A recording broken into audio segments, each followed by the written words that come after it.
Bueno, pues continuamos en Luces en la Oscuridad haciendo historia. Vamos a recordar momentos históricos. No sé si hay mucha historia ahí detrás o es más ciencia ficción de lo que vamos a hablar hoy, del acorazado Potemkin. Vamos a recordar lo que ocurrió hace 100 o 120 años. Vamos a recordar la historia para tenerla clara y no cometer errores de cálculo. Quien sabe mucho sobre el acorazado Potemkin es nuestro historiador, periodista, escritor Jordi Mata. Jordi Mata, muy buenas noches. Hola, buenas noches, buenas noches. Buenas noches, Jordi. Bienvenido. ¿Cuánto tiempo? Qué gusto. Bueno, siempre es un gusto venir aquí. Qué placer tenerte de nuevo con nosotros en Luces en la Oscuridad. Qué placer que me llaméis siempre. Bienvenido, Jordi, bienvenido. Estoy hablando de 100 años, de 120 años. ¿De cuántos años estamos hablando? Hablamos, claro, si hablamos de Potemkin, nos viene a la cabeza dos cosas. Nos viene a la cabeza una película y nos viene a la cabeza el hecho en el que se basó la película. La película es exactamente, ahora en diciembre, 100 años. Se estrenó en diciembre de 1925. Pero la película se refiere a hechos que sucedieron en 1905, o sea, hace 120 años.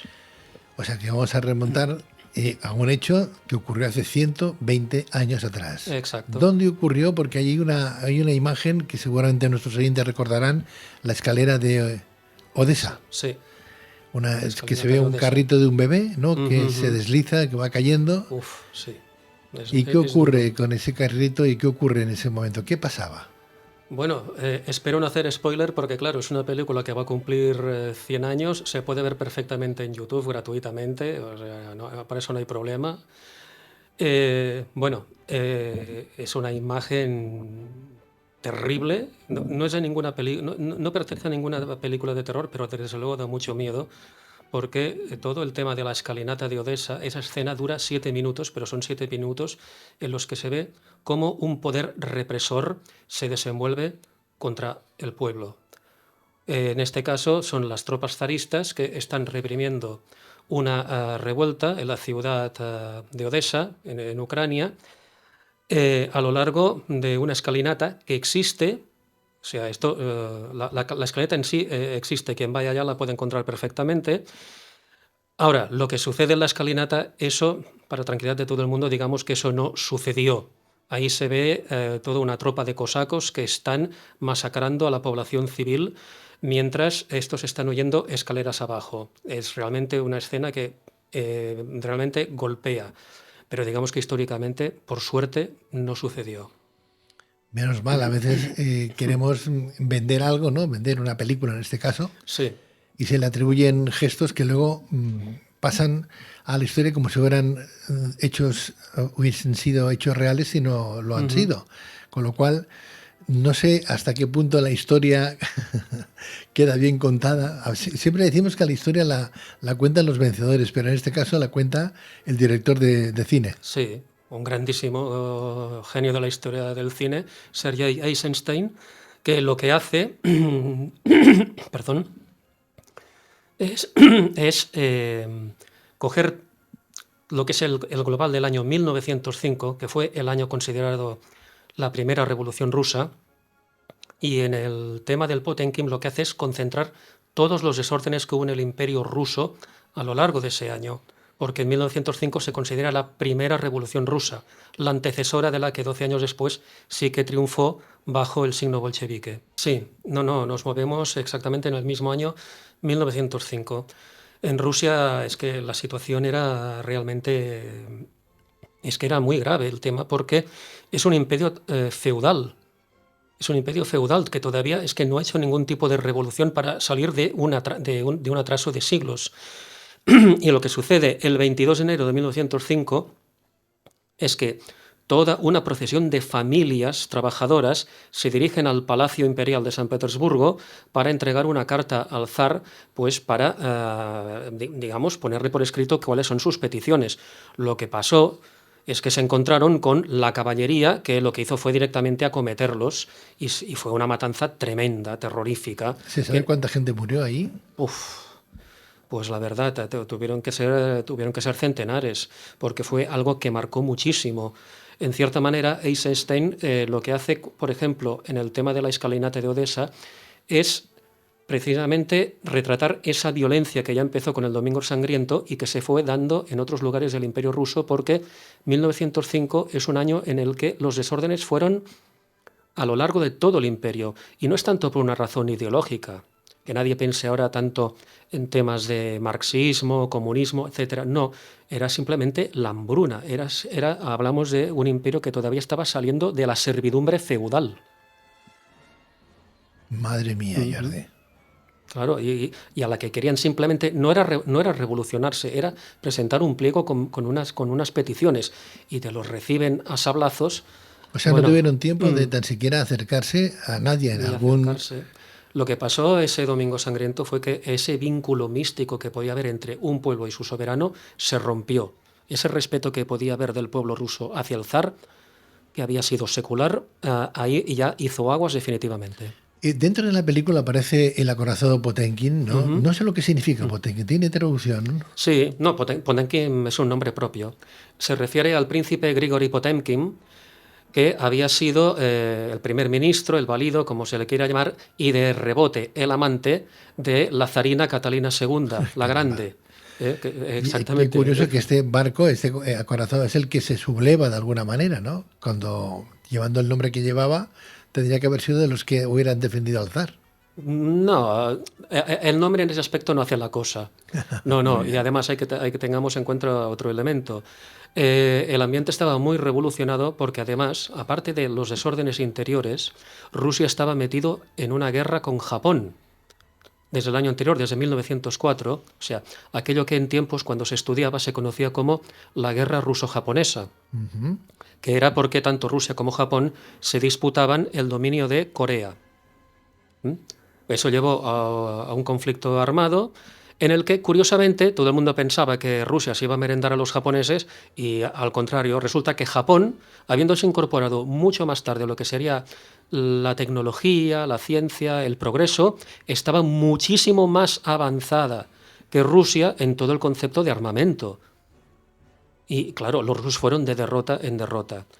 Y esos barcos, los barcos no, la tripulación y los oficiales más experimentados que estaban en la flota del Mar Negro, la que digamos está ahí en Ucrania, Turquía, Bulgaria, todas esas costas, tuvo que irse, se desplazó hacia el Pacífico, que es donde estaba viendo la acción. Entonces en el Mar Negro lo que quedó fue una tripulación, pues digamos, más bien novata, unos oficiales no tan experimentados, y donde había un caldo de cultivo ya precisamente de amotinarse a la que hubiera la ocasión, porque sencillamente ya estaban hartos. ¿El acorazado Potemkin es el que se quedó entonces en el puerto? No. Lo que sucede es que, claro, los barcos de la flota del Mar Negro ahí se quedaban y lo único que podían hacer eran, pues eso, maniobras, ejercicios de tiro, y entonces en junio de 1905... el 27 de junio, para ser exactos, el acorazado se va en dirección a la isla Tendra, que pertenece, digamos, a las costas de Ucrania, pues aquello, pues para hacer ejercicios de tiro. Y va acompañado de una torpedera que se llama Ismail, que es la que le provee de carne de ternera, pues para hacer una sopa que se llama borscht. ¿Es verdad que esa carne estaba podrida y se negaron a comer los marineros? Ahí viene el caso. O sea, para hacer esa sopa, pues claro, se necesitaba esta carne y se encuentran pues con que la carne estaba gusanada. Y lo más gordo, y esto aparece en la película, el oficial médico dice que no, eso simplemente son larvas de mosca y que la carne era perfectamente comestible. Bueno, ahí empezó a armarse el lío. Revuelta total, ¿no? No, a ver, no, es que la cosa fue... sucede en muy poco rato, pero tuvo su proceso. Los marineros se niegan a comerse eso. Claro. ¿Y qué se comen? Pues pan con mantequilla, así como quien dice, ¿no? Esto lo ve el segundo de a bordo, un individuo llamado Hippolyte Giralovsky, un oficial, el segundo de a bordo, que realmente tenía muy malas pulgas. Hasta el mismísimo capitán del Potemkin decía que este individuo era como demasiado violento, se pasaba de severo. Y no se le ocurre otra cosa que amenazar a los que no se coman la sopa, pues que... Bueno, fusilarlos. Pues poco menos. Y para acabar de reafirmar su intención, hace extender una lona encubierta, Que tú dirás, ¿qué tiene que ver una cosa con la otra? Cuando se extendió la lona encubierta es que se va a entender que se va a proceder a una ejecución y la cubierta no debía mancharse de sangre. A la que vemos eso ya, uff, Los indicios eran claros. los indicios eran Alguien iba a claros. morir. Exacto. Y más cuando se ve que se selecciona a 30 marineros, pues para que vayan ahí encima de la lona y que sea lo que Dios quiera. Lo que pasa es que cuando ven que esto ya va a ir en serio, el resto de la marinería es cuando se amotina. Y en vez de morir ellos, mueren oficiales. Hay un intercambio de disparos. Hay un intercambio de disparos y en estas, pues, que caen, digamos, los dos líderes de cada Sección grupo. de cada grupo. Uno sería el marinero Grigori Bakulenchuk, que era el que comandaba a los marinos, que era pues un hombre pues más bien de tendencias anarquistas o socialistas, socialdemócratas, y del otro lado está precisamente el mismísimo Giralovsky, que a este sí que, como quien dice, lo acribillan y lo tiran por la borda, pero la cosa al final se resume en 2 marineros muertos y 7 de los 18 oficiales del Potemkin también muertos, entre los que, aparte del segundo, este tal Giralovsky, hay que incluir al capitán del acorazado, al comandante, y al oficial médico que decía que esa carne era perfectamente comestible. Y la cosa, ¿cómo queda? ¿Cómo Pues, acaba la cosa? pues la cosa queda pues que, claro, los otros oficiales se les ofrece o quedarse o desembarcar, menos 3 oficiales, el resto de los 18 que había, pues desembarcan y el acorazado queda al mando pues La tripulación. sí, pero de una comisión, de un comité, perdón, sería mejor decirlo, un comité de 25 marineros. Y estos deciden, bueno, ¿y ahora qué hacemos? Ellos ya eran muy conscientes de que en algún momento tenía que suceder algo y pensaban que el resto de la flota en algún momento también se iba a sublevar. Y mientras esperan eso, ponen rumbo a Odessa. Estamos hablando que todo esto pasa en un solo día, el 27 de junio de 1905. Llegan a Odessa a las 10 de la noche y se encuentran que la ciudad también está metida en el follón revolucionario.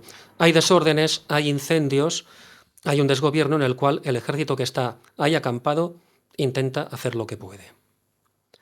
Los sublevados de Odessa piden a la tripulación del Potemkin, pues precisamente que les apoyen. Que les apoye con el acorazado. Exactamente, pero sucede que la tripulación dice que de momento no, porque están esperando estos refuerzos que imaginan les van a llegar una vez se sepa que ellos han sublevado, porque esperan que se produzca un efecto dominó.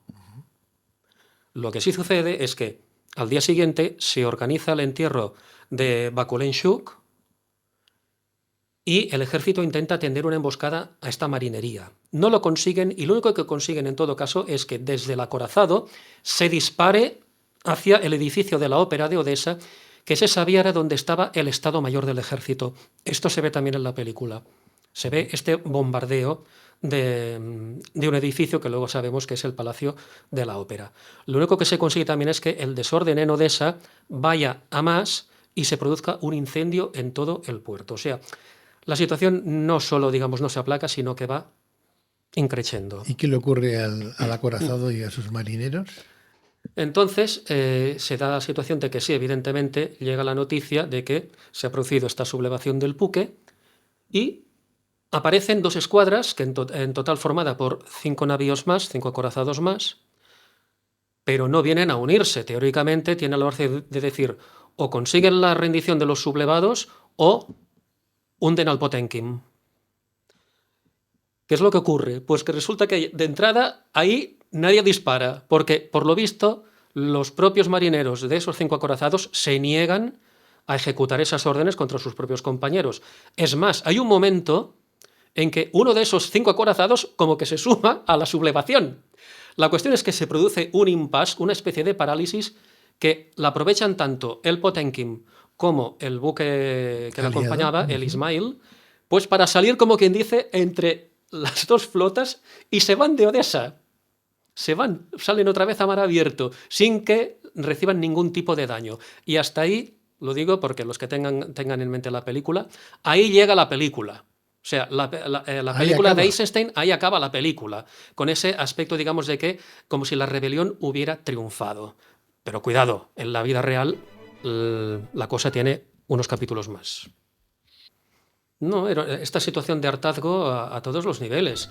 Es que pensemos que en Rusia el ascensor social no funcionaba. Para empezar, la servidumbre se había abolido en 1861, pero digamos que la ley no se hizo efectiva hasta 25 años después. ¿Qué sucede? Que todavía entre estas castas militares, aristocráticas, esa cuestión de la servidumbre, pues como que todavía seguía latente y el maltrato hacia aquel que fuera un inferior estaba ahí. Estaba ahí. O sea, ese maltrato, ese no querer atender a ningún tipo de reivindicación, no querer hacer nada que pueda acarrear un menoscabo en sus privilegios, es lo que generó una espiral de hartazgo. Si a eso añadimos una guerra como era la que había contra los japoneses, que además se estaba perdiendo y se perdió, pongamos ese cóctel, añadamos también que en ese momento, pues sí, las teorías socialistas y marxistas pues ya están empezando pues a tener una incidencia entre los elementos más ilustrados de lo que sería este pueblo más bajo, pues oye, evidentemente en este momento pues tenía que estallar. Claro, en 1905 es una revuelta en la que no hay una cuestión ideológica clara, no hay líderes, son como estallidos espontáneos en diversos lugares del país, en los cuales es asesinado uno de los zares, Alejandro II, murió en un atentado en 1881. O sea, ahí empieza a cocerse todo. Pero luego ya cosas más elaboradas, teorías políticas, esto pues ya llevó mucho más tiempo. Si hablamos ya de golpes de mano, pues sí, a partir del siglo XIX, en su penúltima década, es cuando empezó la cosa a evolucionar. Pero bueno, te digo, el Potemkin todavía tuvo su pequeña historia. ¿Y el director de la película qué tal? ¿Acabó bien? Sí, acabó bien, en cierta manera, pues porque hubo un momento en que quizá fue demasiado osado para lo que precisamente buscaba el régimen soviético. Cuando hizo otras películas, como fue el caso las de Iván el Terrible, eso como que no acabó de gustarle mucho a Stalin, ya estamos hablando ya de los años 40, porque como que se notaba ciertos paralelismos precisamente de lo que era un zar, como fue Iván el Terrible, que ya también tenía su historia y menuda historia, que alguien creyó ver que se estaba haciendo alguna crítica así bajo mano a lo que era Stalin, y quizá ahí no se sabe si Stein se hubiera vivido un poco más, a saber cómo habría acabado, pero no, murió con 50 años en 1948. Muy joven. Pues sí, en aquella ¿Y se sabe cómo murió? Pues ahora mismo murió, digamos, por causas naturales, se fue de enfermedad. No murió envenenado. No, en este aspecto no. ¿Algo más que te gustaría que de este acorazado Potemkin quedara en la historia, aparte de decir que hay cosas que salen de la verdad para convertirse en ficción? Bueno, acabemos diciendo de que el acorazado en sí, después de salir de Odessa, de hacer un periplo que llegó hasta Rumanía, porque ahí intentaba lograr suministros y lo que fuera, no lo logró, se tuvo que acabar rindiendo, tuvo que volver al puerto de Constanza en Rumanía, y ahí el acorazado se entregó a los rumanos, pero eso sí, antes una vez se quedó en el puerto, lo que hicieron los marineros del Potemkin fue abrir las compuertas para que el acorazado se hundiera, y se hundió en el puerto de Constanza. ¿Ah, se hundió? Sí, lo hundieron, sí, pero se hundió, pero no del todo. La rebelión del Potemkin duró 11 días. El 7 de julio, San Fermín, se acabó todo, de 1905, se acabó la revuelta del Potemkin. Fueron los rusos a negociar con los rumanos, las autoridades zadistas, para recuperar el acorazado, lo recuperaron, combatió en la Primera Guerra Mundial, ahí dentro del Mar Negro, contra los turcos y los búlgaros, ¿sí? Y al final fue desballestado, fue desguazado en 1923, cuando ya quedó, digamos, obsoleto. Y luego, 2 años más tarde, es cuando se hizo la película. Si hubiera aguantado 2 años más, Eisenstein podría haber rodado dentro del mismísimo Potemkin. Ah, bien, bien. O sea, que no se rodó en el Potemkin, se No, rodó en otro. hacía 2 años. Se rodó en unos acorazados de, digamos, de una gama similar. En ese aspecto, Eisenstein quiso ser lo más fiel posible Y a la lo realidad. pudieron recuperar del puerto que ya medio hundido. Lo recuperaron de Constanza y sí, que lo bombearon, lo reflotaron, volvió al puerto de Sebastopol, que era el gran enclave portuario militar ruso del Mar Negro, y ahí pues prestó servicios en la Primera Guerra Mundial, ya digo, contra los turcos y contra los búlgaros. Rumanía que también ha tenido sus periplos de dictadores, ¿no? También, Nos acordamos también. del último dictador Ceausescu que murió con su Sí, mujer fusilado, ¿no?